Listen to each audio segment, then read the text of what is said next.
الله الرحمن الرحيم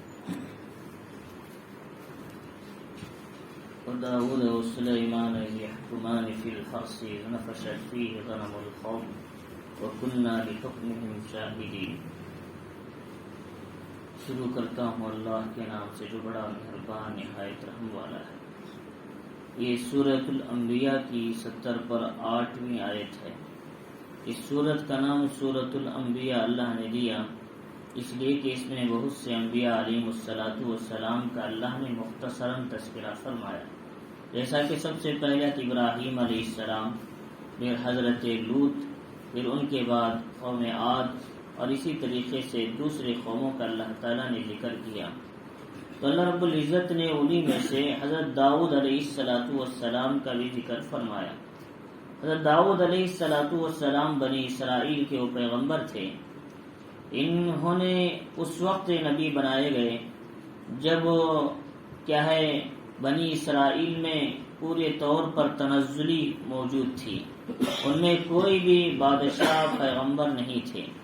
ایسی حالت میں حضرت شمویل علیہ السلام جو ان کے زمانے کے پیغمبر تھے، تو ان سے ان کی قوم نے کہا کہ ہمارے جو مقابل آنے والے جو دشمن ہیں، تو ان سے مقابلے کے لیے ہمارے درمیان ایک بادشاہ کو متعین کیجیے.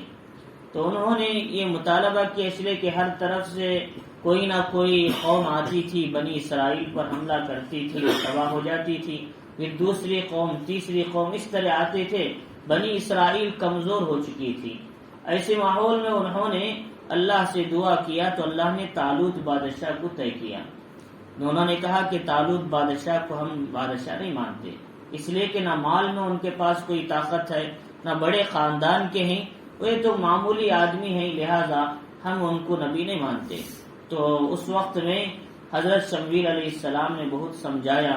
سمجھانے کے بعد پھر ان کو ایک نشانی بتائی کہ یہ پیغمبر ہیں تو ان کی علامت کیا ہے. فرمایا جو بنی اسرائیل جو پہلے تباہ ہوئے بخت نصر بادشاہ کے ہاتھ میں، تو اس وقت جو کھیتی وغیرہ جو تبرکات کی تھی لے کر چلے گئے تھے، دوبارہ اللہ تعالیٰ بادشاہ کو عطا کریں گے. یہ ان کے بادشاہ ہونے کی علامت ہے. صبح میں دیکھا تو طالوت کے گھر کے سامنے پیٹی موجود ہے جو تبرکات کی تھے اس زمانے کی. تو انہوں نے مان لیا ہاں یہ ہمارے بادشاہ ہیں. تو ماننے کے بعد جب یہ مقابلے کے لیے گئے تو کس سے عمالقہ مضبوط طاقتور جنگجو قوم تھی، سامنے جالوت بادشاہ تھا. تو جالوت کی قوم ایک طرف لشکر جرار، طالوت ایک طرف ان کے بادشاہ، اور حضرت پیغمبر شمویل علیہ السلام. جب یہ قوم گئے تو ان سے کہا دیکھو جنگ میں وہی آدمی مضبوط کھڑ سکتا ہے جو راستے میں جو نہر پڑی اس کا پانی جو نہیں پیتا. جو پی لے گا وہ بیٹھ جائے گا، نہیں لڑ سکے گا. اللہ کے راستے میں وہ جہاد نہیں کر سکتا. لیکن کچھ لوگوں نے آہستہ سے جا کر ڈبکی لگا کے پانی پی لیا. تو ان کو پتا نہیں، شاید ان کو معلوم نہیں کہ کوئی دیکھنے والا نہیں ہے. لیکن جب پانی پی لیا تو وہ لوگ کہے کہ ہم اب اس بادشاہ سے نہیں لڑ سکتے، ہمارے اندر طاقت نہیں ہے. اس لیے کہ انہوں نے پہلے ہی کہا تھا تم اس کا پانی پیو گے تو تم کیا ہے اللہ کی طرف سے آزمائش سے بادشاہ سے نہیں، یعنی ظالموں سے نہیں لڑ سکتے، دشمنوں سے، لہذا اس لیے مت پیو. لیکن جنہوں نے پیا نافرمانی کر کے وہ بیٹھ گئے. اور جو بچے کچے جو لوگ تھے 313 لوگ تھے، انہوں نے پیغمبر کی بات مانی اور بادشاہ کی بات مانی، پانی نہیں پیا. وہ کھڑے ہو گئے چلو ہم اللہ کے راستے میں جہاد کرتے ہیں اور ان کے دشمنوں سے مقابلہ کرتے ہیں. تو وہ نکلے، مقابلہ ہوا. تو مقابلے میں جس کو بھی بلاتا جالوت بادشاہ، تو یعنی طالوت جسے بھی بھیجتے وہ ناکام ہو جاتا تھا. اس میں ایک نوجوان آئے تھے اپنے خاندان رشتہ داروں کے حالات معلوم کرنے کے لیے. طالوت کے بادشاہ کے خاندان کے جو لوگ تھے، داؤد کے بھی رشتہ دار تھے، ان میں ان کے حالات پوچھنے کے لیے وہ دیکھنے آئے تھے.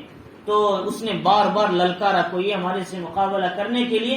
تو داؤد علیہ السلام نے کہا میں مقابلہ کرتا ہوں، حالانکہ وہ لڑنے کے لیے نہیں آئے تھے. تو جب اس سے مقابلہ ہوا تو ایک ہی پچھاڑ میں جالوت کو ختم کر دیا داؤد علیہ السلام نے. تو مختلف انداز سے اس سے لڑائی ہوئی. تو اس کے بعد طالوت نے یہ کہا تھا جو جالوت سے مقابلہ کرے گا اس جنگ میں تو میں اس کو جو قتل کرے گا، مار دے گا، کہ میں اپنی بیٹی سے اس کا نکاح کروں گا اور ساتھ میں میری بادشاہت اسے دے دوں گا.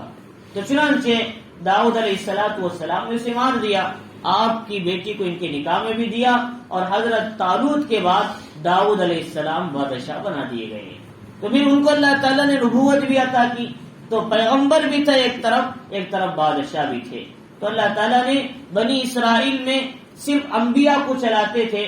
داؤد علیہ السلام وہ شخصیت ہے، یوسف علیہ السلام کے بعد اللہ نے بادشاہت بھی دی، اللہ نے نبوت بھی عطا کی، یہ دونوں چیزیں ان کو عطا فرمائے۔ تو داؤد علیہ السلام پیغمبر تھے۔ سب سے پہلے اللہ نے حضرت آدم علیہ السلام کے بعد جن کو خلیفہ کا لقب دیا وہ داؤد علیہ السلام تھے۔ یا داؤد انا جعلناک خلیفۃ فی الارض فاحکم بین الناس بالحق، کہ فرمایا ہے داؤد ہم نے تم کو زمین میں خلیفہ بنایا ہے اور لوگوں کے درمیان انصاف کے ساتھ فیصلہ کرو، فاحکم بین الناس بالحق، حق کے ساتھ فیصلہ کرو۔ تو خلیفے کا لفظ حضرت آدم کے بعد دوسرے پیغمبر ہیں جن کو اللہ نے خلیفے کا لقب دیا۔ اور یہ خلافت ہے، بادشاہت ہے۔ خلافت کسے بولتے ہیں؟ خلافت وہ ہوتی ہے جو شریعت کے تابع ہو کر چلتی ہے۔ بادشاہت اسے کہتے ہیں شریعت کو اپنے تابع بنانے کی کوشش کرتے ہیں۔ اور اسی لیے حضرت ابوبکر صدیق خلیفہ تھے، شریعت کے طریقے پر چلے۔ حضرت عمر خلیفہ تھے، شریعت کے تابع ہو کر چلے۔ حضرت عثمان خلیفہ تھے، شریعت کے تابع ہو کر چلے۔ حضرت علی خلیفہ تھے، شریعت کے تابع ہو کر چلے۔ عمر ابن عبدالعزیز خلیفہ تھے، شریعت کے تابع ہو کر چلے۔ بعد میں بادشاہوں کا دور آیا، انہوں نے شریعت کو اپنے تابع چلانے کی کوشش کیا تو شریعت کو بگاڑ دیا اور ماحول خراب کر دیا اور سنت کے ساتھ مذاق کر لیا۔ تو چنانچہ اس لیے فرمایا خلافت وہ چیز ہوتی ہے جو شریعت کے مطابق زندگی گزارتے ہیں اور شریعت کے مطابق چلاتے ہیں اپنی بادشاہت، وہ خلافت کہلاتی ہے۔ ہمارے ہندوستان میں آج سے 500 سال پہلے عالمگیر بادشاہ رحمت اللہ علیہ گزرے ہیں، ان کی بادشاہت بھی خلافت کے برابر تھی۔ انہوں نے اپنی پوری زندگی بیت المال کا ایک روپیہ نہیں کھایا، بلکہ جو پیسہ بھی تھا قرآن لکھ کر کھاتے تھے، ٹوپیاں سی کر اس سے ان کا گزارا ہوتا تھا۔ تو چنانچہ جب ان کے آخری وفات کا وقت آیا، فرمایا دیکھو میرے پیسوں میں میں نے ٹوپیاں سی کر رکھا تھا 4 روپے، اس زمانے کے 4 روپے، اسی کپڑے میں میرا کفن دینا، بیت المال کا 1 روپیہ بھی میرے کفن میں استعمال مت کرنا۔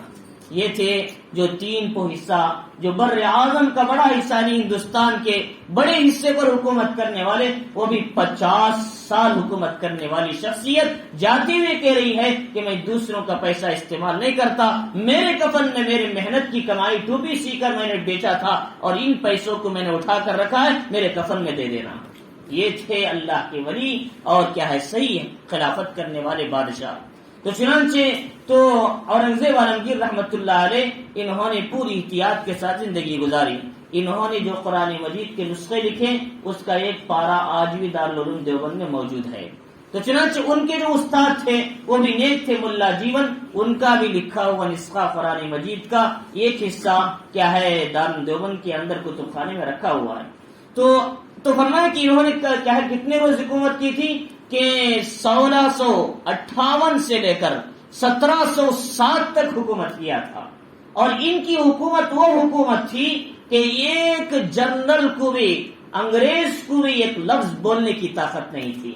اللہ تعالیٰ نے وہ قوت دی تھی، حالانکہ انگریز ہندوستان میں 1500 سے پہلے ہی انٹر ہو چکے تھے ہندوستان کے اندر، لیکن انہوں نے آواز کب اٹھائی؟ 1858 میں۔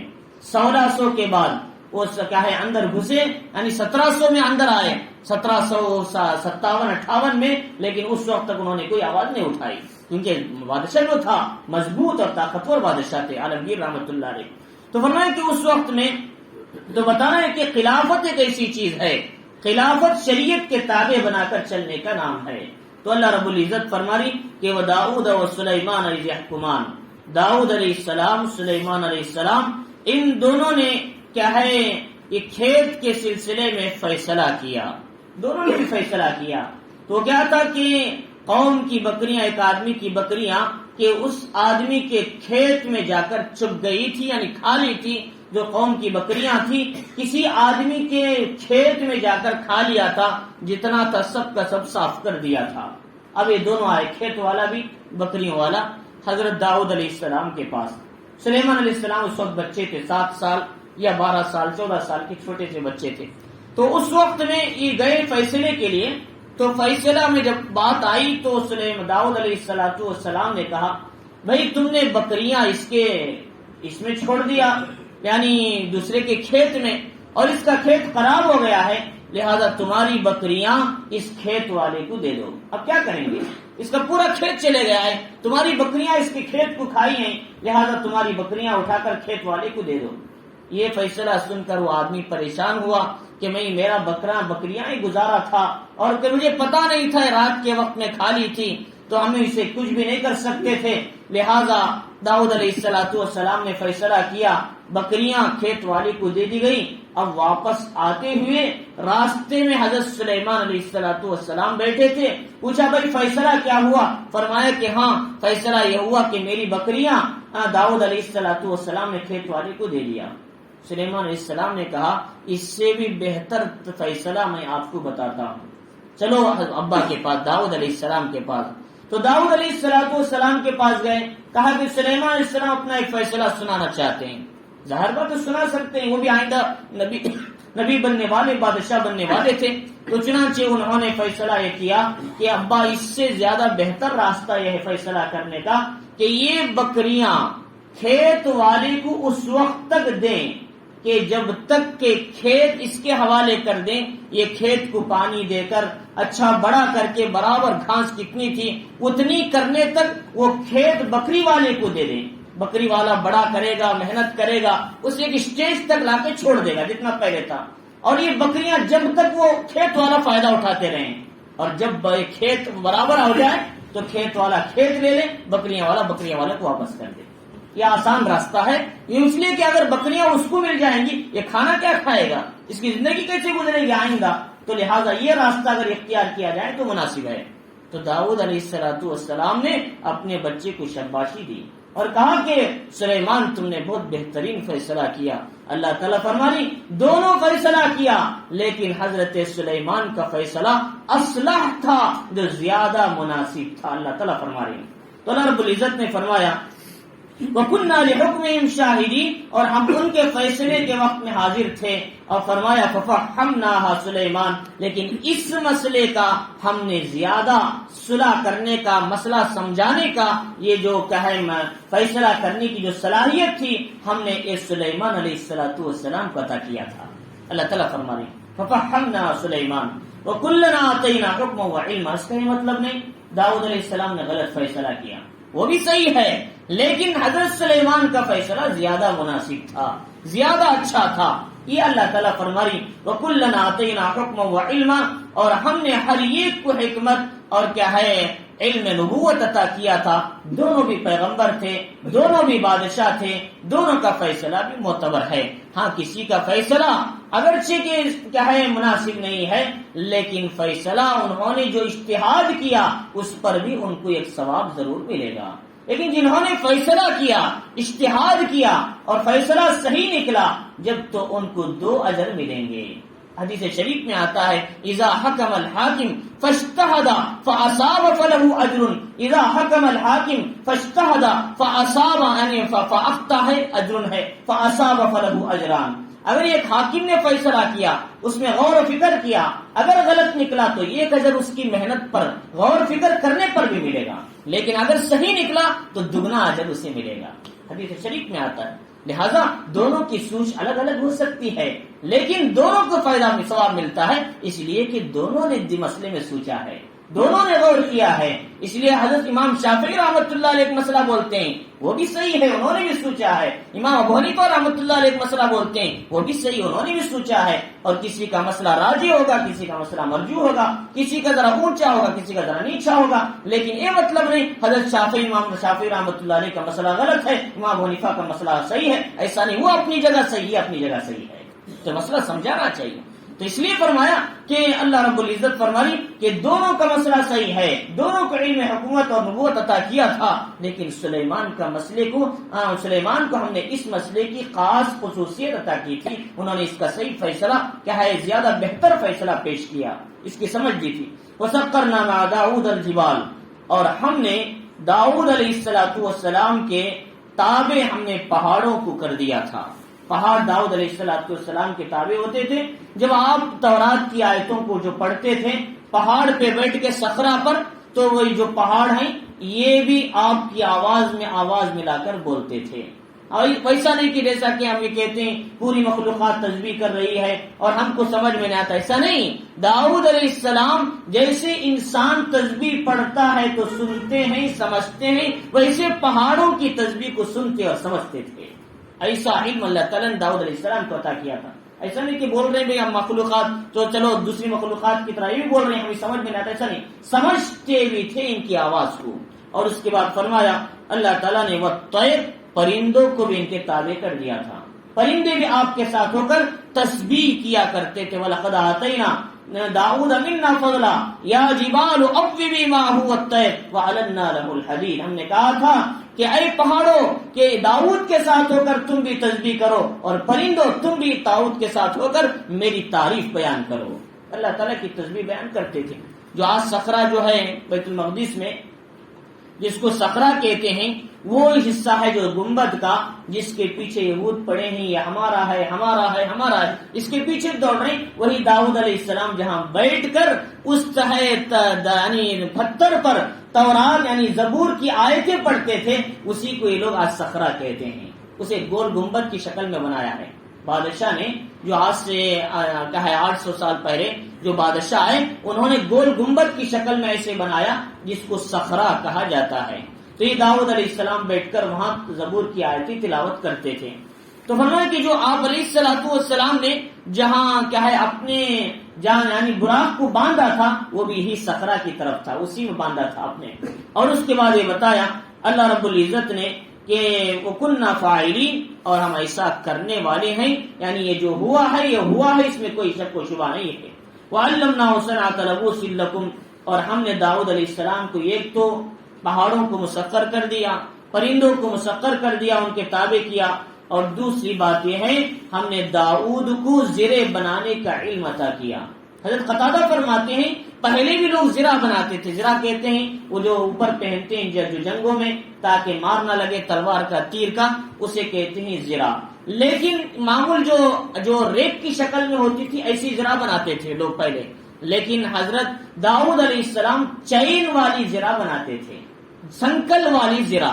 یہ ایسی زرہ ہوتی آدمی جیسے جو سیریٹ کو آسانی سے ہلتا ہوا پہنتا ہے، اس انداز سے آدمی ہر آرام سے پہن سکتا ہے. کوئی تکلیف، کوئی تنگی، کوئی پریشانی میں ہوتی، یہ زرہ بنانے کا علم اللہ تعالیٰ نے حضرت داؤد ہی کو خاص عطا کیا تھا. اب لوہا کیا کریں گے؟ لوہا کے لیے اسے توڑنا ہے، اسے بینڈ کرنا ہے. اللہ نے فرمایا لوہا حضرت داؤد کے ہاتھ میں موم کی طرح نرم بن جا. تو چنانچہ آپ ایسا پھیرتے تو ایک دم شیٹ بن جاتی تھی لوہے کی، پھر اس میں چھید مارتے تو اس کے بعد کیا ہے اندر سے جالریاں بن جاتی تھی. تو اس طریقے سے آپ آسانی سے لوہے کو نرم کر کے آپ زرے بنا لیتے تھے، کوئی دقت نہیں ہوتی تھی. ایک مرتبہ داؤد علیہ السلام باہر نکلے حالات پوچھنے کے لیے.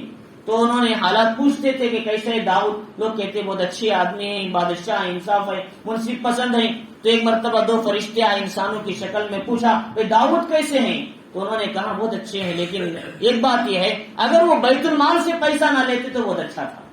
تو انہوں نے اسی دن سے اللہ کے سامنے دعا کیا اے اللہ میں آج سے بیت المال کا پیسہ استعمال نہیں کرنا چاہتا، میں اپنی محنت مزدوری کر کے کھانا چاہتا ہوں، کوئی راستہ دکھا. اللہ نے کہا داؤد زرے بناؤ، آج سے تمہارے لیے لوہے کو موم کی طرح نرم بنا دیا جائے گا. تو اللہ تعالیٰ نے یہ کاریگری آپ کو سکھائی.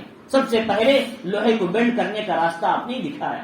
تو اس کے بعد فرماتے ہیں وَعَلَّمْنَاهُ صَنْعَةَ لَبُوسٍ لَكُمْ، ہم نے ان کو تمہارے لیے لباس یعنی جنگی ہتھیار یعنی جو اسلحے تیار کیے جاتے ہیں یعنی جنگوں میں پہنا جاتا ہے، ایسا لباس بنانے کی کاریگری ہم نے ان کو عطا کی. لبوس کہتے ہیں عام جو بھی لباس ہے، لیکن خاص طور سے اس کا جو اطلاع جنگوں میں پہنے جانے والے شرط یعنی جو کوٹ ہوتا ہے جو جسے زرہ کہتے ہیں اس پر یہ لفظ استعمال ہوتا ہے عربی میں. اس کے بعد فرمایا لِتُحْصِنَكُم مِّن بَأْسِكُم، تاکہ تم اس کے ذریعے سے اپنے لڑائیوں میں اپنی حفاظت کا انتظام کر سکیں جنگوں میں. اور فرمایا کہ فَهَلْ أَنْتُمْ شَاكِرُونَ، اور کیا تم شکر گزار نہیں بنتے، کیا تم شکر نہیں کرو گے؟ اللہ نے یہ سب نعمتیں دی. اعملوا آل داؤد شکرا، اے داؤد کہ عمل کرو میرا شکر ادا کرنے کے لیے، وقلیل من عبادی الشکور، میرے بندوں میں شکر کرنے والے بہت ہی کم ہیں، اللہ تعالیٰ فرمائے۔ تو چنانچہ اللہ تعالیٰ نے وہاں پر بھی بتایا اس سے پہلے، اور یہاں پر بھی اللہ فرمانی کہ اے داؤد ہم نے جو نعمتیں تم کو دی ہیں ان نعمتوں کا شکر عمل کے ذریعے سے ادا کیا کرو۔ اور اس کے بعد فرمایا یہ تو داؤد علیہ السلام کی زندگی کے مختصر سے حالات تھے۔ تو بہرحال تو سلیمان علیہ السلام کو جو اللہ تعالیٰ نے فیصلے کی جو قوت عطا کی تھی، یہ سلیمان علیہ السلام کو بہت اہم قوت عطا کی تھی۔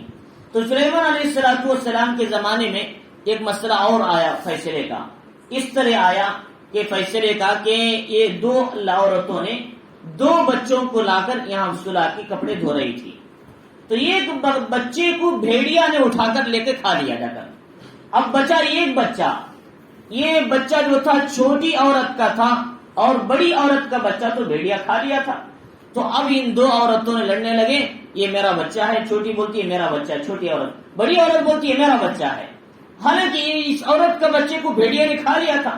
داؤد علیہ السلام کے پاس گئے تو فرمایا تمہارے پاس کوئی دلیل ہے تمہارا بچہ ہے؟ بڑی عورت نے کہا میرا آدمی فلاں آدمی دلیل ہے، اس نے جھوٹی گواہی دے کر وہ بچے کو کہا میرا ہی بچہ ہے۔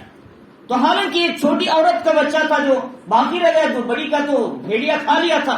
تو داؤد علیہ السلام نے کہا تیرے پاس کوئی دلیل نہیں، اب ایسی صورت میں بچہ تو بڑی کو دے دو، تمہارا کوئی بچہ نہیں ہے۔ اب یہ عورت بہت پریشان ہوئی، کیا کرنا چاہیے؟ سلیمان علیہ السلام کے پاس گئے۔ سلیمان علیہ السلام نے کہا اچھی بات ہے کہ تم لوگ لڑتے کیوں ہو اس بچے کے بارے میں، لہٰذا ایک کام کریں گے، جاؤ چاقو لے کر آؤ، کاٹ کے آدھا آدھا کر کے دے دیتا ہوں آپ کو، اس لیے آپ کو بھی مل جائے، آپ کو مل جائے، لڑنے کے مسئلہ ہی کیا ہے؟ اس بچے کو کاٹ کے آدھا آدھا کر دیتا ہوں، تم بھی آدھا لے لو، تم بھی آدھا لے لو۔ جب یہ بات ہوئی تو بڑی عورت آرام سے کھڑی رہی، اس کے اندر کوئی دکھ نہیں تھا، کوئی تکلیف نہیں تھی، کوئی رنج نہیں تھا۔ چھوٹی عورت بولی حضرت یہ بچے کو مت کاٹیے، یہ میرا بچہ ہے، چلو میرے پاس ہے تو اس کے ہی پاس پلنے دو، لیکن میرے بچے کو مت کاٹو۔ سلیمان علیہ السلام نے کہا یہ ہے ماں کی ممتا، یہ بچہ تمہارا نہیں، یہ بچہ ان کا ہے، اٹھا کر دے دیا۔ فرمایا یہ ہے جو سمجھ فیصلے کے اندر۔ تو یہ چیز اللہ تعالیٰ نے سلیمان علیہ السلام کو عطا کیا تھا۔ تو فرمایا کہ اس طریقے سے تو اللہ تعالیٰ فرمانی بولی سلیمان الریح عاصفۃ تجری، ہم نے سلیمان علیہ السلام کو کیا ہے ہواؤں کو مسخر کر دیا تھا، یعنی ہواؤں میں بیٹھتے تو ایک تخت پر تو صبح سے لے کر شام تک اللہ کہا ایک مہینے کی مسافت بآسانی طے کر لیتے تھے۔ تو چنانچہ یہ جو اللہ تعالیٰ نے سواری ان کو اس لیے دی تھی کہ روایتوں میں آتا ہے ایک دن عصر کے وقت میں آپ جانوروں کی دیکھ بھال کر رہے تھے، گھوڑے جو جہاد میں جانے والے گھوڑے، تو اس کے دیکھ بھال میں عصر کی نماز کا وقت چلے گیا آپ کے آگاہ اس کے دیکھ بھال میں، اس کی نگرانی میں سلیمان علیہ السلام کو بڑی تکلیف ہوئی، میرا عصر کا وقت ان گھوڑوں کی دیکھ بھال میں، ان کے کیا ہے نگرانی میں چلے گیا، لہٰذا انہوں نے جتنے گھوڑے تھے وہ سارے کے سارے گھوڑے اللہ کے راستے میں قربان کر دیا۔ اب فرمایا آج کے بعد مجھے کوئی گھوڑے کی ضرورت نہیں۔ اللہ تعالیٰ نے فرمایا سلیمان میرے حکم کے تھوڑے سے کوتاہی پر تم نے گھوڑوں کو جو جہاد میں جانے والے ہیں میرے راستے میں قربان کر دیا، اب میں تمہیں ان گھوڑوں سے بھی بہتر سواری دیتا ہوں جو منٹوں میں تم آسمانوں میں طے کر لو گے، وہ ہے ہوا کے ذریعے تمہیں طاقت عطا کریں گے۔ تو صبح سے لے کر شام تک آرام سے کوئی آدمی اگر دلی جانا ہے تو ٹرین سے اگر جائے گا 2 رات 1 دن لگے گے، اگر سلیمان علیہ السلام کے تخت پہ بیٹھے گا تو صبح سے ظہر تک دلی کو چلے جائے گا، اتنا لمبا سفر طے کر لیتا تھا آسانی سے۔ تو چنانچہ تو لہذا اللہ رب العزت نے ایسا کہے مضبوط تختہ، اللہ تعالیٰ نے جو تخت ہواؤں کے ذریعے حکم دیا تھا وہ منٹوں میں گھنٹوں میں 1 مہینے کی مسافت طے کر لیتا تھا۔ غدوہا شہر وسرواہا شہر، صبح سے دوپہر تک 1 مہینے کی مسافت، دوپہر سے شام تک 1 مہینے کا سفر طے کر لیتا تھا اتنا آسانی سے۔ صبح میں حضرت سلیمان علیہ السلام فلسطین میں بیٹھتے تھے ایلیا میں، دوپہر میں استقر جاتے تھے، استقر ایک ایریا ہے، کئی گھنٹوں کا سفر لگتا ہے مسافت، تو وہاں دوپہر کھانا کھاتے قیلولہ کرتے، پھر بیٹھتے تو آپ بابل عراق میں ہوتے تھے، اتنے لمبے سفر بآسانی سے طے کر لیتے تھے۔ یہ سلیمان علیہ السلام کو اللہ تعالیٰ نے بطور معجزہ انعام عطا کیا تھا۔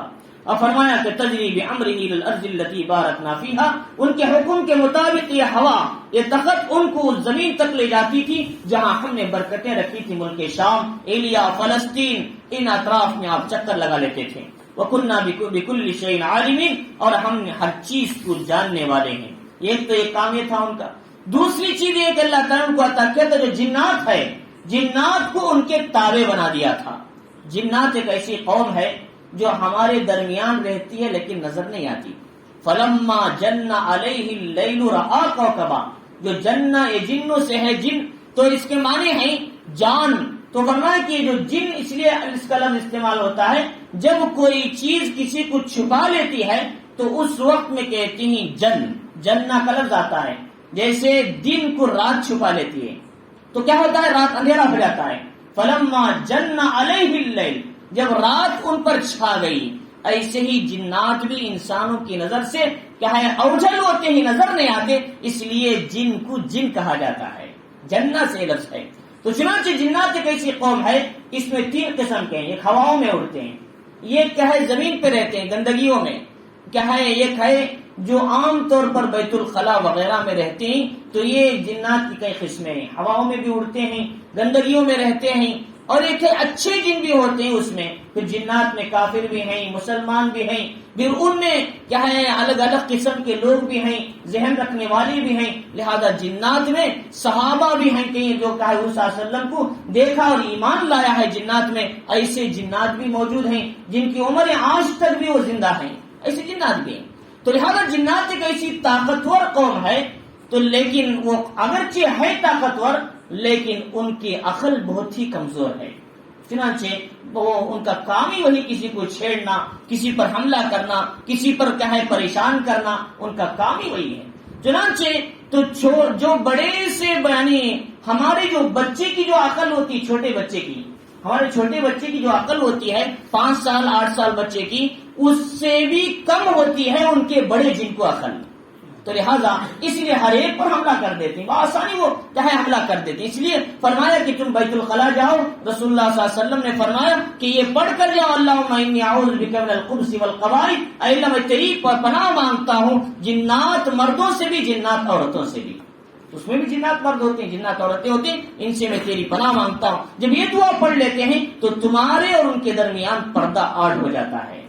اس لیے فرمایا جنات عام طور پر جو انسان پر حملہ کرتے ہیں وہ ناپاکی کی حالت میں، انتہائی غصے کی حالت میں انسان پر اچانک حملہ کر دیتے ہیں۔ لہذا آدمی کو چاہیے کہ ناپاک ہو تو فوراً غسل کریں، انتہائی غصہ نہ ہو۔ لہذا جنات ایسی حالتوں میں خاص طور سے انسان پر حاوی ہو جاتے ہیں۔ تو لہذا اس لیے فرمایا اللہ کے نبی علیہ الصلوۃ والسلام نے ان سب سے بچنے کے لیے دعاؤں کا طریقہ بتایا، ان کے شر سے بچنے کے لیے۔ اگر دعاؤں کا اہتمام کیا جائے تو جنات کے اثرات سے لوگ محفوظ رہیں گے، ورنہ بھی یہ کبھی بھی حملہ کر سکتے ہیں، پھر اس کے لیے پریشان ہوتے ہیں، فلاں عامل کے پاس جاؤ، فلاں عامل کے پاس جاؤ۔ اس کے لیے قرآن مجید کی 33 آیتیں ایسی ہیں، ان کو اگر کوئی آدمی پڑھ لے تو صبح اور شام 1 مرتبہ تو جنات کا کبھی اثر نہیں ہوگا۔ اس کو منزل کی آیتیں کہا جاتا ہے۔ حضرت شیخ الحدیث زکریا صاحب رحمۃ اللہ علیہ اپنے گھر کی عورتوں کو اور بچوں کی اس کی تاکید کرتے تھے کہ تم ان آیتوں کو پڑھا کرو۔ تو چنانچہ یہ آیتیں اگر پڑھیں گے تو کبھی جنات انسان پر حاوی نہیں ہوں گے۔ تو یہ وہ آیتیں ہیں، یہ وہ آیتیں ہیں جن کو نبی پاک علیہ السلام نے حضرت ابن مسعود سے کہا تھا اگر تم اس کو پڑھ کر سو جاؤ تو تم پر کوئی جن، کوئی نقصان دہ چیز حملہ نہیں کرے گی۔ تو چنانچہ ان آیتوں کے پڑھنے سے اس سے حفاظت ہوتی ہے۔ تو فرمایا کہ جنات کو اللہ تعالیٰ نے ایسی جو سرکشی کرنے والی قوم ہے، ایسی قوم کو بھی سلیمان علیہ السلام کے تابع بنا دیا، اور سلیمان علیہ السلام کے سامنے وہ اطاعت کے ساتھ رہتی تھی، سرکشی نہیں کرتی تھی، حملہ نہیں کرتی تھی، کیونکہ اللہ نے ان کا کنٹرول اپنے قبضے میں رکھ کر یہ کہا تھا کہ تم سلیمان کی اطاعت کیا کرو، سلیمان کی اطاعت کرو۔ تو چنانچہ وہ من الشیاطین من یغوصون لہ، شیاطین جنات میں سے کچھ جنات وہ تھے جو آپ کے لیے سمندروں میں غوطہ لگاتے تھے، اندر سے ہیرے جواہر نکال کر لاتے تھے۔ چنانچہ بیت المقدس کی تعمیر میں بے شمار ہیرے جواہرات لگے ہوئے تھے، لیکن جب بادشاہ کا حملہ ہوا بخت نصر کا، تو 680 قبر مسیح اس وقت میں یہ ساری مسجد کے مینار جتنے جواہرات تھے وہ سب کے سب اٹھا کر وہ لوگ وہاں سے لے کر چلے گئے، مسجد کو ویران کر دیا۔ تو چنانچہ فرمایا کہ وَيَعْمَلُونَ عَمَلًا دُونَ ذَلِكَ، اس کے علاوہ دوسرے کام بھی کرتے تھے، بلڈنگ بناتے تھے، گھر تعمیر کرتے تھے، قصر بناتے تھے، دیگ بناتے تھے، بڑے بڑے پہاڑوں کو چھیل کر کہ اندر سے کیا ہے پکانے کی چیزیں بناتے تھے۔ ان کا کام ہی وہی تھا سلیمان علیہ السلام کے تابع ہو کر کام کریں۔ فرمایا وَكُنَّا لَهُمْ حَافِظِينَ، اور ہم ان کی نگرانی کرتے تھے، ہم نہیں چھوڑے تھے ان کو ایسے ہی، بلکہ نگرانی کرتے تھے کہ جب بھی وہ سلیمان علیہ السلام کی نافرمانی کرتے تو اللہ تعالیٰ ایک فرشتے کو متعین کیا تھا، وہ کوڑلے سے مار کر ان کو سیدھا کرتا تھا۔ یہ اللہ تعالیٰ نے سلیمان علیہ السلام کے تابع کر دیا تھا۔ تو میرے حال سلیمان علیہ السلام ایک عظیم پیغمبر ہیں، اللہ نے بادشاہت بھی دی تھی، اللہ نے نبوت بھی عطا کیا تھا، لیکن انہوں نے ایک وقت کے بھی نافرمانی نہیں کیا، اللہ کی عبادت کیا، لہذا سلطنت پہ بیٹھنے والوں کو، کرسی پر بیٹھنے والوں کو حضرت سلیمان علیہ السلام کی زندگی کا ہے عبرت کا ہے، ہمارے سب کے لیے عبرت ہے کہ وہ سلیمان علیہ السلام کی طرح اپنی زندگی گزارے۔ وہ باوجود بادشاہ ہونے کے انہوں نے کبھی اللہ کے حکم کی نافرمانی نہیں کی، اللہ کی عبادت میں کبھی کوتاہی نہیں کیا۔ اور کل قیامت کے دن کوئی کہے گا مجھے بادشاہت تھی، وزارت ملی تھی، میں فیصلے کرتا تھا، مجھے وقت نہیں تھا عبادت کا، اللہ سلیمان علیہ السلام کو بلائیں گے یہ بھی میرے پیغمبر تھے، ان کی حکومت، تیری حکومت تو صرف انسانوں پر تھی، تو انسانوں پر حکومت کرتا تھا، لیکن یہ ہواؤں پر حکومت کرتے تھے، جنات پر حکومت کرتے تھے، پرندوں پر حکومت کرتے تھے، کیا پوچھو سلیمان نے کبھی میرے حکم کی نافرمانی کی ہے؟ چنانچہ اس لیے تو یہ سب کیا ہے سلیمان علیہ السلام کی زندگی بھی ہمارے لیے کیا ہے خصوصاً کرسی حکومتوں پر بیٹھنے والوں کے لیے عبرت کا سامان ہے۔ تو اللہ رب العزت نے آگے یہ بتایا، تو یہاں تک تو سلیمان علیہ السلام اور داؤد علیہ السلام کی بات تھی۔ داؤد علیہ السلام کے بعد سلیمان علیہ السلام خلافت پر بیٹھے تھے، بہت چھوٹی عمر تھی اس وقت، صرف 14 سال کے تھے آپ جب بادشاہت کے اندر بیٹھے تھے۔ تو چنانچہ اللہ تعالیٰ نے ان کے بعد ایوب علیہ السلام کا ذکر فرمایا۔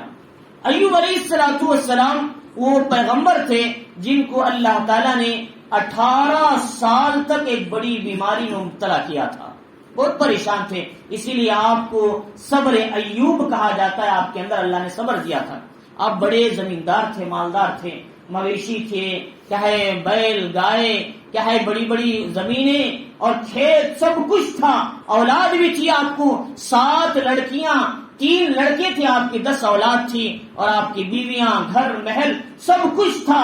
لیکن شیطان نے کہا کہ اے اللہ اگر تو داؤد سے مال کو چھین کر دے، دولتوں کو چھین کر دے، جب دیکھ تو یہ تیری تعریف کرے گا یا نہیں؟ اللہ نے کہا میرا ایوب جو ایسا آدمی ہے، اگر میں اس سے ساری دولتیں لے لوں، سارا مال لے لوں، جب بھی یہ میری عبادت کرے گا، میرا شکر ادا کرے گا، ہونا ہے تو دیکھ کر ان سے امتحان لیا جائے گا۔ چنانچہ اللہ تعالیٰ نے ایوب علیہ السلام کا مال بھی لے لیا، اولاد بھی مر گئی، اور گھر بھی ختم ہو گیا، اور جانور بھی مر گئے، اور یہاں تک کہ آپ بیمار ہو گئے، لوگ بھی آپ سے دور ہونے لگے۔ آپ کو لے جا کر ایک بازو کا شہر کے لاش کنارے میں رکھ دیا، لے جا کر کوئی آپ سے ملتا نہیں تھا۔ آپ کی ایک بیوی تھی حضرت یوسف علیہ السلام کی بیٹی جن کا نام تھا رحمت، انہوں نے حضرت ایوب علیہ السلام کی بیوی بنی، آخر دم تک آپ کے ساتھ تھی اور ہمیشہ ساتھ دیتی تھی۔ چنانچہ یہ بھی ایمان والی تھی۔ حضرت ایوب علیہ السلام کا سب لوگوں نے ساتھ چھوڑ دیا، بیمار رہے 18 سال تک، اور آپ کے جسم کے اندر بھی بیماری تھی، پریشان تھے، اور اس حالت میں بھی زبان سے اللہ کی تعریف کیا کرتے تھے۔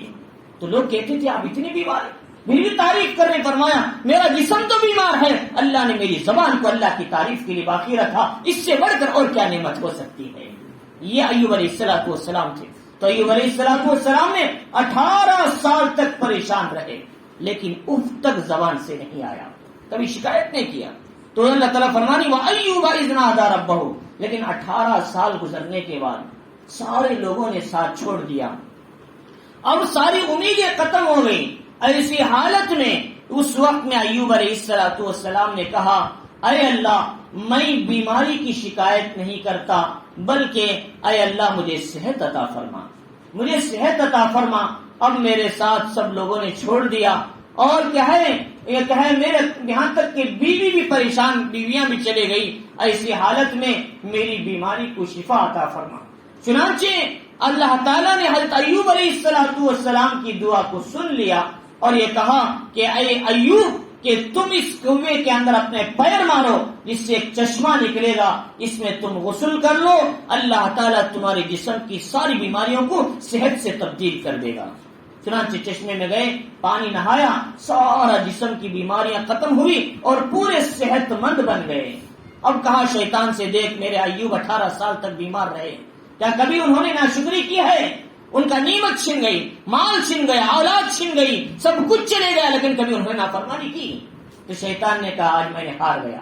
ایوب علیہ السلام اس آزمائش میں کامیاب ہو گئے۔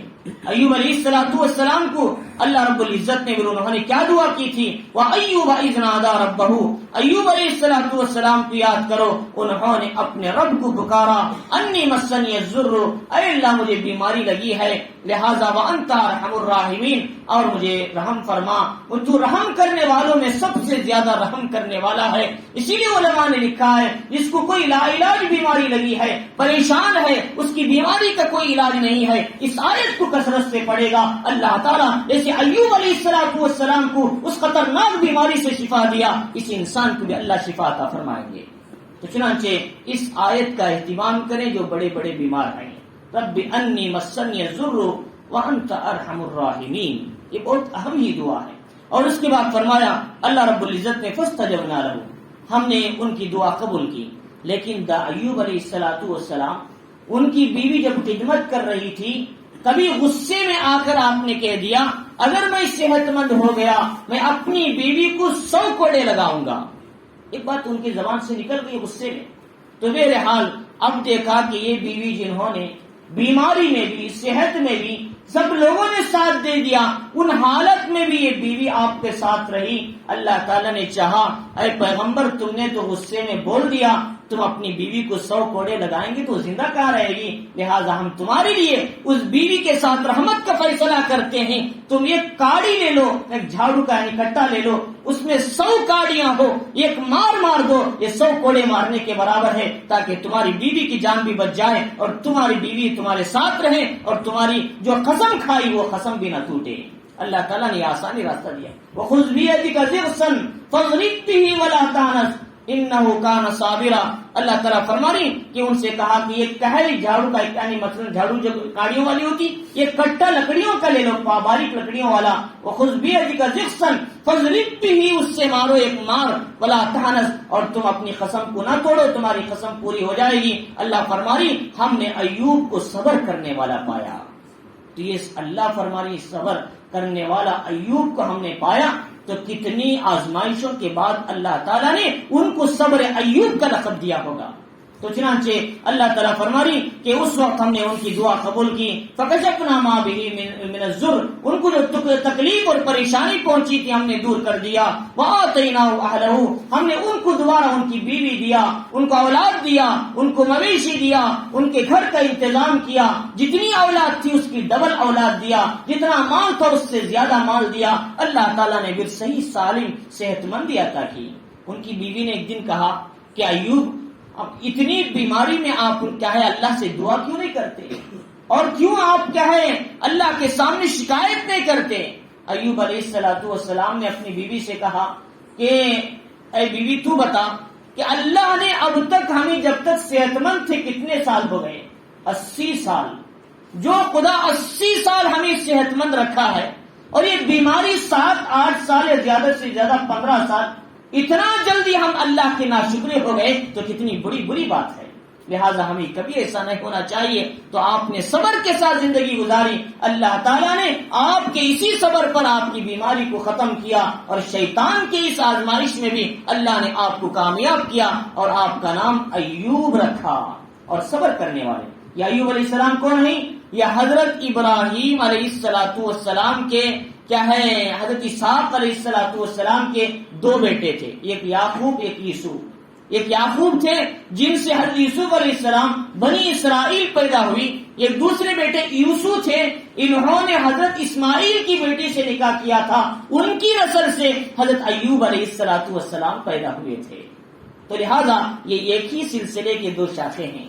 تو چنانچہ اللہ اس کی پوری تفصیل کو تاریخ ارض القرآن کے اندر علامہ سید سلیمان ندوی نے پوری تفصیل کے ساتھ ذکر کیا۔ تو اللہ رب العزت آگے فرما رہے کہ ہم نے ایوب علیہ السلام کو ان کے صبر کرنے پر ان کی مصیبتوں کو دور کیا۔ اب یہ بات ذہن میں رکھنا ہے، صبر کب کرنا ہے؟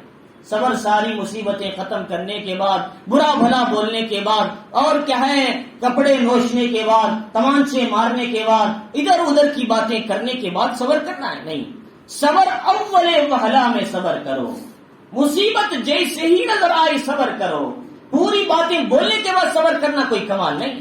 حضور کے زمانے میں ایک عورت بیٹھی ہوئی ہے، اس کے بیٹے کا انتقال ہو گیا، حضور نے فرمایا کہ عورت کہ صبر کرو، اللہ تعالیٰ اس کا بہترین بدلہ دیں گے۔ اس نے کہا تم کو کیا معلوم ہے، تمہارا بیٹا انتقال ہوتا تو پتا چلتا۔ بعد میں مجلس میں آئے حضور صلی اللہ علیہ وسلم گھر کو، تو لوگوں نے جا کر بتایا کہ تجھے معلوم نہیں اللہ کے پیغمبر ہیں۔ وہ روتے ہوئے اللہ کے نبی کے پاس آئی، کہا اللہ کے نبی میں نہیں جانتی تھی، میں نے غصے میں آ کر کہہ دیا۔ نبی نے فرمایا الصبر عند الصدمۃ الاولی، یہ صبر نہیں کہ غصہ پورا ہونے کے بعد، گالیاں دینے کے بعد، برا بھلا کہنے کے بعد صبر کرنا صبر نہیں، بلکہ پہلے ہی درجے میں صبر کرنا یہ اصل صبر ہے۔ اللہ کے نبی علیہ السلام نے فرمایا لہذا اگر کسی کا بچہ انتقال کر گیا تو اللہ کو برا بھلا نہیں بولنا، جبرائیل کو میرا ہی یعنی اسرائیل کو میرا ہی بچہ ملا تھا، یا ہمارا ہی گھر ملا تھا، یا فلاں ایسی باتیں کرنا اللہ کو بہت ہی ناپسند ہے۔ تو لہذا فرمایا کہ جو بھی صبر کریں گے اللہ تعالیٰ اس کے بدلے میں اس سے بہترین بدلہ عطا فرمائیں گے۔ آج امت کے اندر صبر نہ ہونے کی وجہ سے کیا حالات امت کے اندر آ رہے ہیں۔ لہذا سخت سے سخت حالتوں میں بھی صبر کے دامن کو کبھی ہاتھ سے نہ چھوڑنا، ورنہ شیطان انسان کو اچکنے کے لیے ہمیشہ تیار ہے۔ ایک ساتھی تھے، ان کا آپس میں گھر کا کوئی مسئلہ آ گیا، حالانکہ وہ بڑے دیندار ساتھی تھے اور انہوں نے اللہ کے راستے میں بڑا وقت لگایا تھا، لیکن ان کو صبر ان کے اندر ابھی مکمل طور پر نہیں آیا تھا۔ اچانک سے حالات بہت ہی گڑبڑ تھے، ان کے اندر صبر نہیں آیا، انہوں نے دوا پی لیا، وہیں انتقال ہو گئے۔ فرمایا یہ صبر نہ ہونے کے نتائج ہے۔ صبر ہوگا تو انسان کبھی موت کو ایسے راستوں کی اختیار نہیں کرے گا۔ صبر کرنے سے اللہ تعالیٰ بہترین بدلہ عطا فرماتے ہیں۔ اس لیے فرمایا حضرت یوسف علیہ السلام نے صبر کیا، بھائیوں نے مارا صبر کیا، بھائیوں نے کنویں میں ڈالا صبر کیا، غلام بنایا صبر کیا، اور زندان میں 9 سال تک آپ نے کوڑے کھائے، مار کھائے، تکلیف اٹھائی، پریشانیاں اٹھائی، اور پتھر کی کانوں میں کام کیا اور مصیبتیں اٹھائی، صبر کیا۔ زلیخا نے آپ پر تہمت لگائی، صبر کیا۔ ہر آزمائش کو صبر کے ساتھ دیکھتے رہے۔ اللہ نے حضرت یوسف کو کیا ہے کنویں سے نکال کر، زندان اور کیا ہے قید خانے سے نکال کر یہ ہے مصر کی حکومت پہ بٹھایا۔ اللہ تعالیٰ صبر کا یہ نتیجہ دیتے۔ تو لہٰذا اس لیے فرمایا کہ صبر کیا کرو، اللہ تعالیٰ صبر کرنے والوں کے ساتھ ہی، کہ ان اللہ مع الصابرین، اللہ تعالیٰ فرما رہی۔ اور اس کے بعد فرمایا واسماعیل وادریس وذوالکفل، اسماعیل اور ادریس علیہ السلام کا بھی ذکر کیا کرو، کہ اور اسی ذوالکفل کی بھی اللہ تعالیٰ پر ذکر لا رہے ہیں۔ تو اب ان کے ذوالکفل کے بارے میں اختلاف ہے۔ اسماعیل علیہ السلام تو پیغمبر تھے، ادریس علیہ السلام بھی پیغمبر تھے، حضرت شیس کے بیٹوں میں تھے ادریس علیہ السلام، جن کو اخنوخ کہا جاتا ہے، ان کو اخنوخ ان کا لقب ہے۔ تو چنانچہ ادریس علیہ السلام وہ پہلے پیغمبر ہیں جنہوں نے انسانوں کو کپڑا سینا سکھایا۔ سینے سے کوئی نہیں جانتا تھا پہلے کپڑا سینے کا طریقہ، انسانوں کو سب سے پہلے لکھنا سکھانے والے پیغمبر ادریس علیہ السلام ہیں۔ تو لہذا ایسے علم جبر، علم رمل، اس کے بارے میں جاننے والے بھی پہلے زمانے میں کیا ہے جو بالوں میں ایسے الفاظ لکھ دیتے تھے تو اس کا ایک مطلب نکلتا تھا۔ اس کا علم بھی اللہ تعالیٰ نے کیا ہے سب سے پہلے ادریس علیہ السلام کو سکھایا تھا۔ تو ادریس علیہ السلام بڑے نیک پیغمبر تھے۔ تو چنانچہ اللہ تعالیٰ نے ان کو آسمانوں پہ ان کی روح قبض کیا، اور کیا ہے یعنی بعض لوگ کہتے ہیں، لیکن کیا صحیح بات کیا ہے کہ ان کے بھی انتقال ہوا، وہ زندہ ہیں، لیکن صحیح بات یہ ہے کہ وہ زندہ نہیں ہیں، ان کی وفات بھی ہو چکی ہے۔ ایک اسرائیلی روایت ہے کہ ان کے ایک دوست تھے، کیا ہے اسرائیل، کہ انہوں نے اپنے ایک مرتبہ آسمان کی طرف، یعنی فرشتوں میں سے ایک دوست کو لے کر آسمان کا سیر کرنے جا رہے تھے، چوتھے آسمان پہ گئے تو وہاں جانے کے بعد ان کے ساتھ سامنے اسرائیل کا سامنا ہوا۔ انہوں نے پوچھا کہاں جا رہے ہو؟ ہم جنت کی سیر کرنے جا رہے ہیں۔ تو اسرائیل نے کہا اچھا کیا، اللہ تعالیٰ نے تمہاری روح یہاں چارویں آسمان پہ قبض کرنے کے لیے کہا تھا، چلو میں تمہاری روح قبض کر لیتا ہوں، وہی چارویں آسمان پہ قبض کر لیا۔ یہ سب روایات اسرائیلی روایات ہیں، ان کی کوئی اصل نہیں ہے۔ حضرت یہ کہا ادریس علیہ السلام اسی زمین پر آپ کی وفات ہوئی ہے اور آپ بھی انتقال کر گئی، لیکن اللہ نے کہا ادریس علیہ السلام بڑے پیغمبر تھے، ہم نے ان کا بہت ہی بڑا مقام اور بہت ہی اونچا مرتبہ عطا کیا تھا۔ وَاذْكُرْ فِي الْكِتَابِ إِدْرِيسَ إِنَّهُ كَانَ صِدِّيقًا نَبِيًّا وَرَفَعْنَاهُ مَكَانًا عَلِيًّا۔ یاد کرو ادریس علیہ السلام کو کتاب میں، وہ بڑے سچے نبی تھے اور پیغمبر تھے، اور ہم نے ان کا مقام بہت اونچا کیا تھا۔ اللہ تعالیٰ فرمائے وَرَفَعْنَاهُ مَكَانًا عَلِيًّا، یہ وَرَفَعْنَاهُ مَكَانًا عَلِيًّا سے لوگوں کو شبہ ہوا کہ اس کا مطلب ہے کہ آپ آسمانوں پہ اٹھا لیے گئے، ایسا نہیں، آپ کا یہ مقام سمجھایا جا رہا ہے، ورنہ تو آسمانوں پہ اٹھائے جانے والے صرف ایک ہی پیغمبر ہیں، وہ حضرت عیسیٰ علیہ السلام ہیں، ان کے علاوہ کوئی آسمانوں پہ نہیں اٹھائے گئے۔ اور اس کے بعد یہ بتایا ادریس علیہ السلام کی تو تفصیل ہے۔ وذوالکفل، ذوالکفل کون ہے؟ فرمایا اس کے بارے میں اختلاف ہے، یہ پیغمبر ہیں یا نبی ہیں؟ جیسا کہ لقمان علیہ السلام کے بارے میں اختلاف ہے کہ وہ پیغمبر ہیں، یعنی اس لیے کہ قرآن میں ذکر کیا، ظاہر بات ہے کہ لقمان علیہ السلام اللہ کے ولی تھے، پیغمبر نہیں تھے۔ اور اسی ذوالکفل کے بارے میں اختلاف ہے، بعض لوگ کہتے ہیں اللہ کے ولی تھے، بعض لوگ کہتے ہیں نبی تھے۔ علامہ ابن کثیر رحمۃ اللہ علیہ کی رائے یہ ہے ذوالکفل بھی پیغمبروں میں سے ایک پیغمبر تھے، کیونکہ اللہ تعالیٰ نے پیغمبروں کی یعنی فہرست میں حضرت ذوالکفل کو ملایا ہے۔ اسماعیل علیہ السلام پیغمبر ہیں، ادریس علیہ السلام پیغمبر ہیں، ان کے ساتھ لانے کی وجہ سے یہ بات یقینی ہے کہ یہ بھی پیغمبر ہی ہوں گے، حضرت علامہ ابن کثیر کی رائے۔ لیکن بعض لوگ کہتے ہیں یہ اللہ کے ولی تھے۔ حضرت یسوع علیہ السلام ایک پیغمبر گزرے ہیں، یسوع یہ پیغمبر جب ان کی بڑھاپے کا وقت آیا تو اللہ تعالیٰ نے حکم دیا کہ تم کسی کو اپنا خلیفہ بنا کے جاؤ، تمہاری عمر ہو رہی ہے، کسی کو ذمہ داری حکومت دے کر جاؤ۔ تو چنانچہ انہوں نے کہا کہ بھئی میں اپنی ذمہ داری سے دستبردار ہونا چاہتا ہوں، میری جگہ جو آدمی خلیفہ بننے والا ہے اس کے لیے 3 شرطیں ہیں، یہ 3 شرطوں پہ جو عمل کرے گا وہ میری جگہ خلیفہ بن سکتا ہے۔ پہلی شرط ہے کہ دن بھر روزہ رکھنا ہمیشہ، دوسری شرط ہے کہ رات بھر جاگ کر عبادت کرنا، تیسری شرط یہ ہے مقدمات اور فیصلوں میں غصہ نہیں کرنا، صحیح فیصلہ کرنا۔ یہ 3 شرطوں پہ جو اتر آئے گا میں اپنا خلافت اسے دے دیتا ہوں۔ تو حضرت عیسیٰ علیہ السلام نے جب یہ بات کہی، مجلس میں ایک نوجوان اٹھا، اس نے کہا میں اس کے لیے تیار ہوں۔ آپ کو شک ہو گیا یہ کرے گا یعنی آپ خاموش ہو گئے۔ دوسرے دن بھی اعلان کیا تو وہی نوجوان اٹھا کہ اس نے کہا میں اس کے لیے تیار ہوں۔ حضرت عیسیٰ علیہ السلام کو یقین ہو گیا یقیناً یہ نوجوان یہ کام کر سکتا ہے۔ وہ نوجوان کون تھا؟ ذوالکفل تھے وہ تھے۔ تو چنانچہ وہ تیار ہوئے تو ان کو اللہ تعالیٰ نے بادشاہت بھی دی اور ساتھ میں پیغمبری بھی عطا کیا کہ وہ ان کے خلاف خلیفہ بن کر رہے۔ تو چنانچہ ایک دن شیطان ان کے پاس آیا ان کی ایک ذمہ داری کو ان سے ہٹانے کے لیے، یہ جو بول رہے ہیں کہ میں کر سکتا ہوں ان کو اس میں ناکام کرنا ہے۔ اور ان کی عادت یہ تھی کہ دن بھر روزہ رکھتے تھے، رات بھر عبادت کرتے تھے، دوپہر میں 1 گھنٹہ قیلولہ کر لیتے تھے، آرام کرتے تھے۔ یہ دوپہر میں سونا یہ بہت ہی اہم چیز ہے۔ یہ دوپہر میں اگرچہ کہ آدمی آدھا گھنٹہ بھی سو جائے پورے دن کی صحت اسے مل جاتی ہے، کیونکہ نبی پاک علیہ السلام کی سنت ہے۔ نبی پاک علیہ السلام دوپہر میں تھوڑی ہی دیر ہی آپ آرام فرماتے تھے، جسے قیلولہ کہتے ہیں۔ تو چنانچہ جب قیلولہ کرنے کے لیے آپ آتے تھے تھوڑی دیر، شیطان ایک ضعیف بوڑھے کی شکل میں آتا تھا آپ کے پاس، کہتا کہ حضرت کہ میرا ایک مسئلہ ہے کہ مجھ لوگ پریشان کر رہی، میرا فیصلہ کرنے کے لیے آؤ۔ حضرت کہتے میں کل حکومت پہ بیٹھوں گا فیصلے کے لیے، اس وقت تو آنا مجلس میں، وہاں فیصلہ ہوگا۔ اور دوسرے دن جا کر دیکھتے تو بوڑھا نظر ہی نہ آتا تھا، اور دوسرے دن بھی ویسا ہی ہوا، اور تیسرے دن بھی ایسا ہی ہوا۔ تو آپ نے تیسرے دن اس بوڑھے کو پہچان لیا. کریکٹ آپ سونے کے لیے جاتے, وہ آ کر دروازہ کھٹکھٹاتا تھا. کیوں؟ اس لیے کہ آپ کو دن میں اگر نہیں سوئیں گے, رات کو سو جائیں گے, یہ اللہ نے جو ذمہ داری دی ہے اس ذمہ داری میں کوتاہی ہو جائے گی, یہ اپنی اصلیت پہ نہیں اتریں گے. تو لہٰذا اس نے یہ کام کیا, ہمیشہ ستاتا تھا آپ کو دوپہر میں.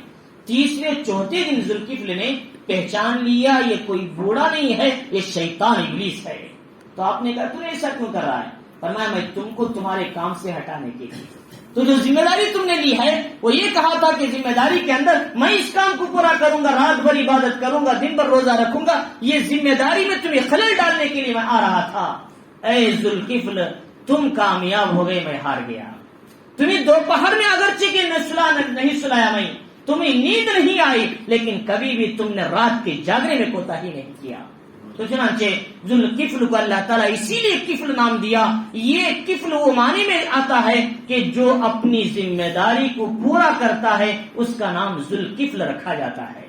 تو کفل کے معنی آتے ہیں ذمہ داری کو پورا کرنے والے. ایک پیغمبر تھے اس لیے ان کا نام ذوالکفل پڑ گیا, جو ذمہ داری پورا کرنے والا شخص. تو چنانچہ تو یہ کفل ایک نام آدمی تھا, بنی اسرائیل میں ایک آدمی کفل تھا. تو کفل وہ آدمی تھا کہ اس کے کیا ہے اس زمانے میں بڑا گنہگار تھا, مالدار تھا, پیسے والا تھا. تو اس نے یہ کہا کہ اس وقت میں کہ کیا ہے کچھ عورتیں آئی, ایک عورت آئی غریب, مجبوری, کمزوری کی حالت میں, اور اس نے آ کر کہا کہ ہمارے پاس کھانے کے لیے کچھ بھی نہیں, بچے مجبور ہیں. تو اس نے اس کو 40 دینار دے دیا.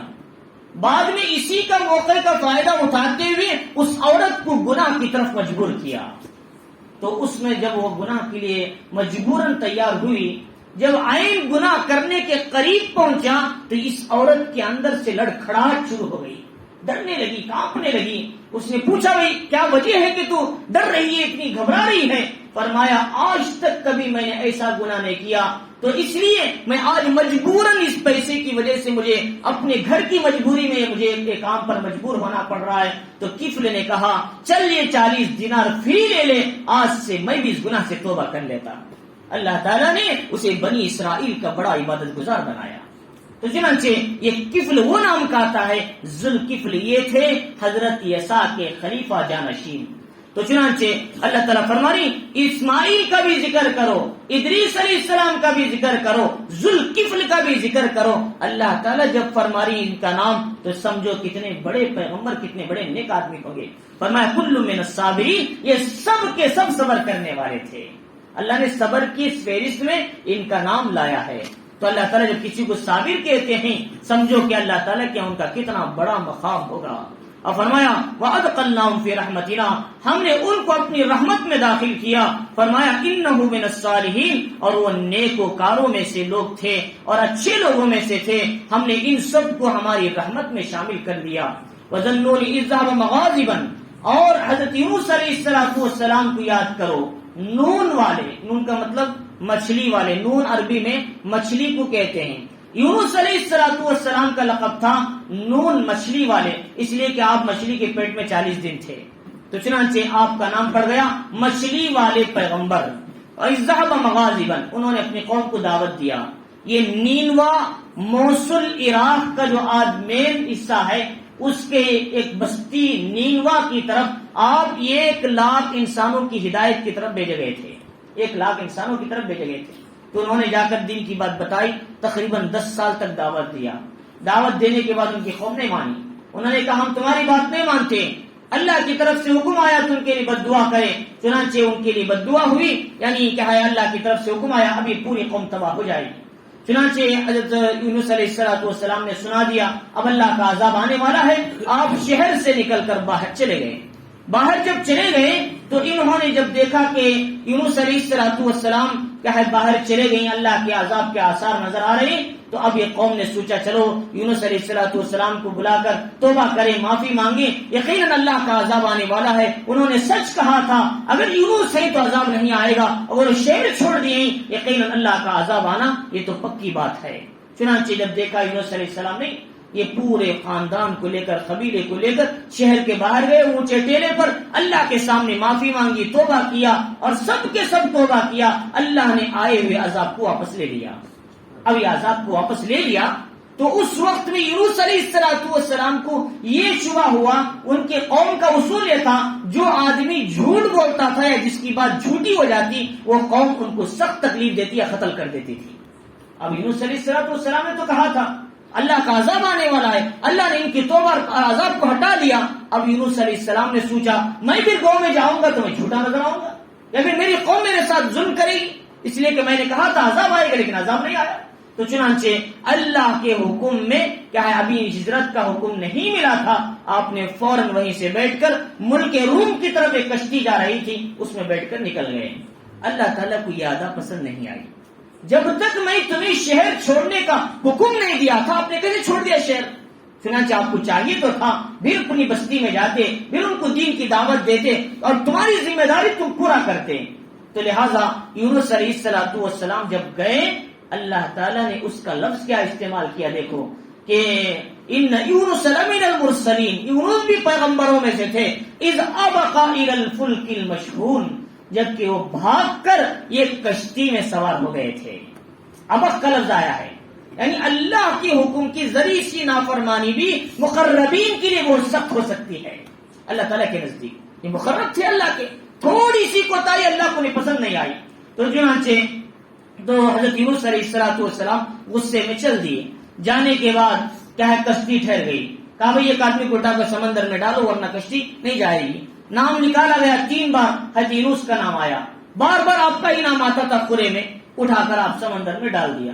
مچھلی کو اللہ نے حکم دیا یونس علیہ السلام کو صحیح سالم اندر نگل لے، کھانا نہیں، ان کو تکلیف نہیں دینا، ان میں کا ایک حصہ بھی زخم نہیں ہونا، ایسا صحیح سالم اندر چلے جانا۔ چنانچہ جب اندر نگل لیا مچھلی نے تو 40 دنوں تک آپ مچھلی کے پیٹ میں اللہ کی تسبیح کرتے رہے۔ وہ کون سی تسبیح تھی؟ لا الہ الا انت سبحانک انی کنت من الظالمین۔ فرمائی یہ تسبیح ایسی تھی کہ اس تسبیح کی برکت سے وہ مچھلی کے اندر پیٹ میں ایسی گھبراہٹ شروع ہو گئی، اس نے حضرت یونس علیہ السلام کو اٹھا کر باہر کیا ہے ڈال دیا، نہیں کھائی، ذرا بھی نہیں کھائی۔ کہتے ہیں کہ 3 اندھیریوں میں یونس علیہ السلام نے اللہ کو پکارا تھا، اے اللہ میں نے کوتاہی کی تھی، میں نے ظلم کیا تھا، بے شک آپ کی ذات ہی معبود الہی ہے، لہذا میرا اس میں قصور ہے، اے اللہ مجھے معاف فرما۔ اللہ تعالیٰ نے آپ کی دعا قبول کی۔ ہر روایتوں میں آتا ہے قرآن مجید میں کہ فلولا انہ مسبح، اگر وہ تسبیح کرنے والے نہ ہوتے للبث فی بطنہ الی یوم یبعثون، قیامت تک مچھلی کے پیٹ میں ہی رہ جاتے، لیکن ان کی تسبیح کی برکت سے اللہ تعالیٰ نے مچھلی کے پیٹ سے نکال کر باہر رکھ دیا۔ جب باہر پڑے تھے تو جیسے مرغی کا چوزا جیسے ہوتا ہے کمزور، ان کا جسم بھی کمزور ہو چکا تھا، اللہ نے کدو کا درخت اگا دیا آپ کے سائے کے لیے، اور ایک بکری کو حکم دیا جا کر تم یونس علیہ السلام کو روزانہ دودھ پلاؤ۔ بکری آ کر کریکٹ ٹھہرتی تو آپ کے منہ میں دودھ پہنچتا رہتا تھا۔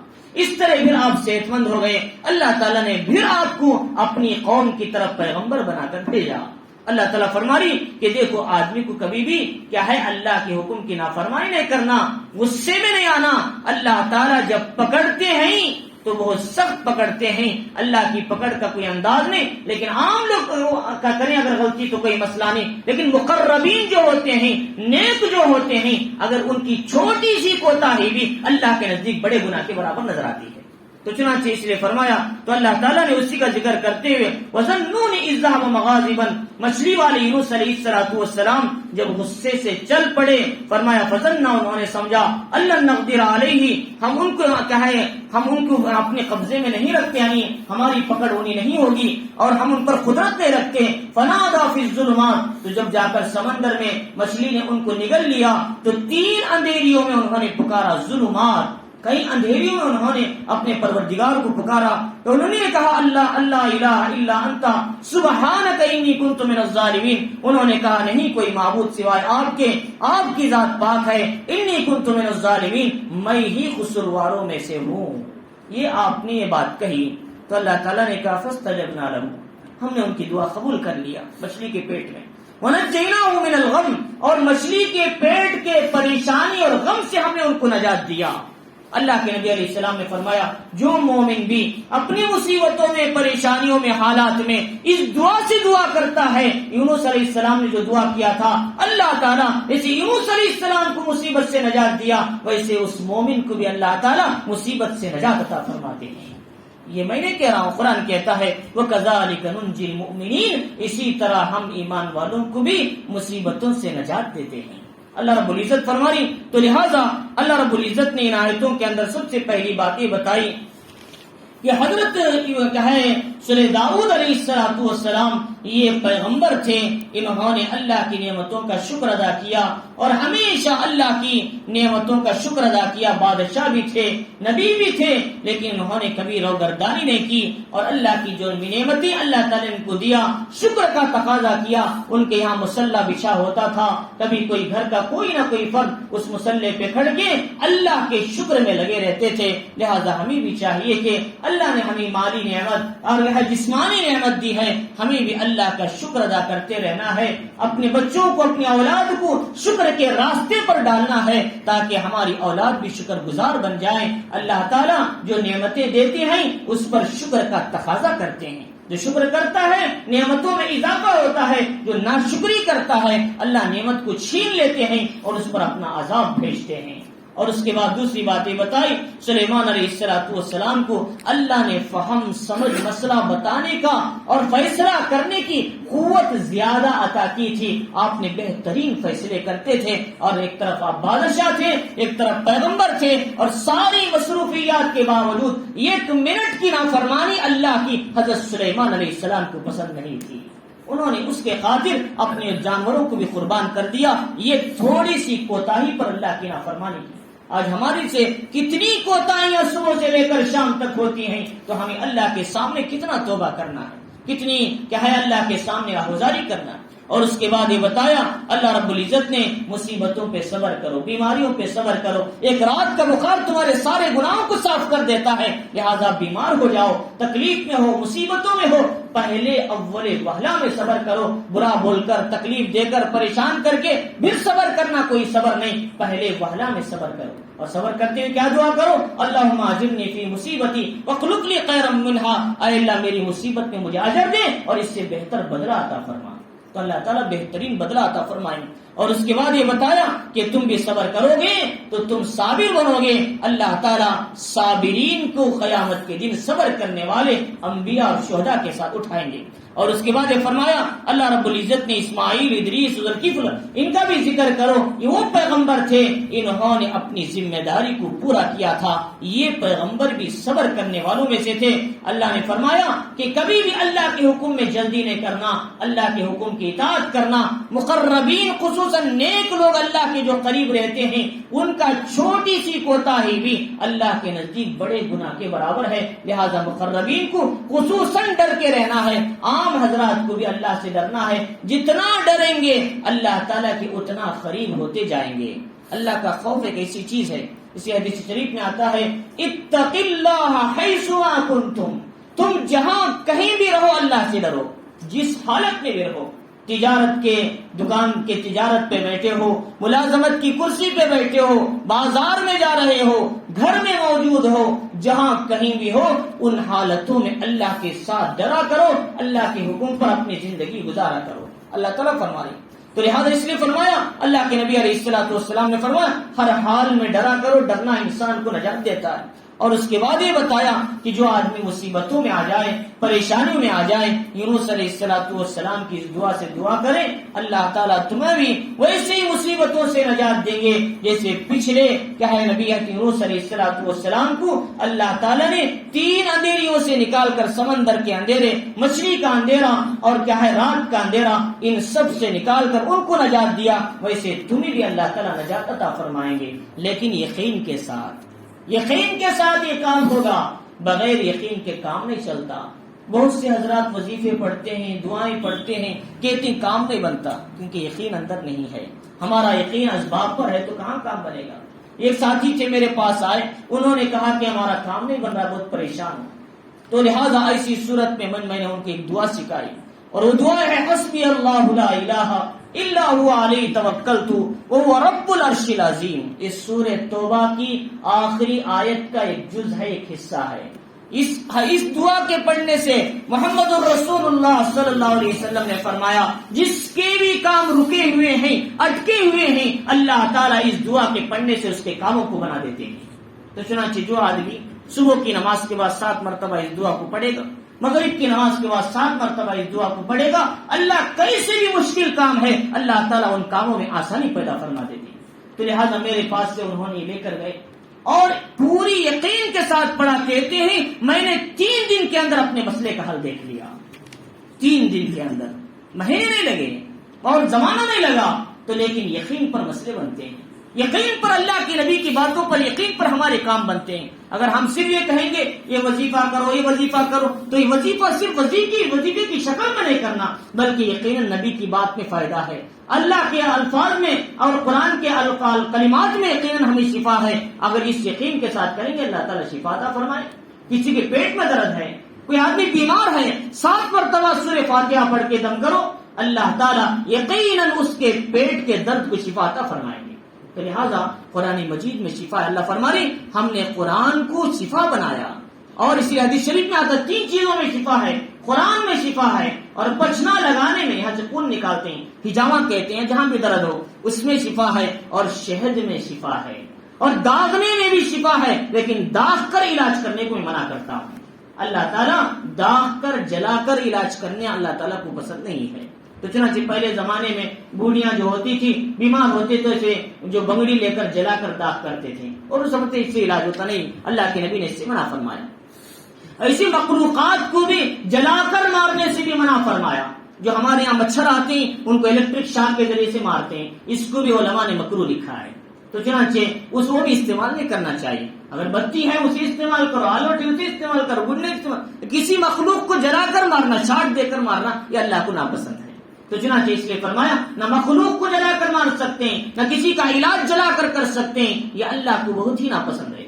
تو بہرحال تو بتانا چاہ رہا تھا میں کہ اللہ تعالیٰ نے یقیناً قرآن کی آیتوں میں شفا رکھی ہے، نبی کی باتوں میں شفا رکھی ہے، لیکن شرط یہ ہے کہ دل کے اعتقاد کے ساتھ، یقین کے ساتھ کام کریں گے، اللہ تعالیٰ ضرور شفا عطا فرمائیں گے. اللہ تعالیٰ ہم ان آیتوں کو سمجھنے، اس کے اندر مضامین پر عمل کی توفیق عطا فرمائے.